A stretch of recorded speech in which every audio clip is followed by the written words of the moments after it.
Attention, the following video is going to totally kick ass. If you enjoy any of it and or have a large penis, please click the like button below. Enjoy. I'm telling you boys, I was driving down the street today.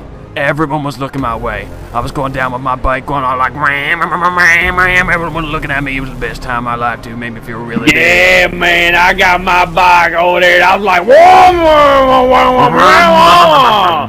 Old woman walked up to me. She like, damn, that thing loud. I said, I can't hear you. I'm too loud. I'm going, whoa, whoa, whoa. You know what I'm The saying? ladies love our bikes, I tell you. Okay. Shit, man. You know what I did today? I went to about 4 different grocery stores. What I like to do, I like to get them, go down to thrift shop and get me some of them teddy bears, right? I take them teddy bears, a bottle of ketchup, and lighter fluid, okay? I go to the goddamn grocery store, I put that teddy bear down in the parking lot, I cover it in ketchup, and I light that bitch on fire.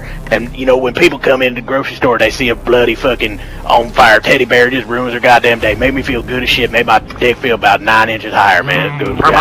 Damn old good time, man. Yeah, let's get on our bikes, boys. Let's get on our bikes. Oh. Let's get on our damn bikes. Oh, yeah.